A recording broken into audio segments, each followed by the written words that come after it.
शरद पवारांनी आरक्षणाबाबत खूप मोठं विधान केलेलं आहे। छगन भुजबळ, मनोज जरांगे पाटील आणि लक्ष्मण हाकेंना चर्चेसाठी एकत्र बोलवा असं शरद पवारांनी म्हटलेलं आहे। आरक्षणाच्या मुद्द्यावर दोन समाज एकमेकांसमोर उभं ठाकल्यानं मराठवाड्यातील 1-2 जिल्ह्यांमध्ये काळजीची गरज आहे असं मत देखील शरद पवारांनी व्यक्त केलंय।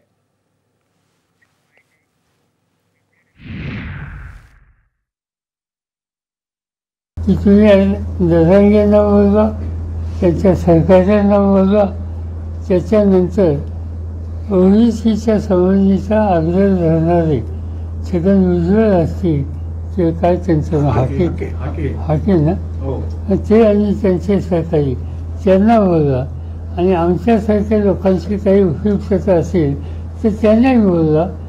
सगळ्यांनी एकत्रपणे येऊन बसावं ना, काय अडचण काय, लोकांना कळायला पाहिजे ना कोण राजकारण करतं नाही, कोणाला खऱ्या अर्थाने आरक्षण पाहिजे।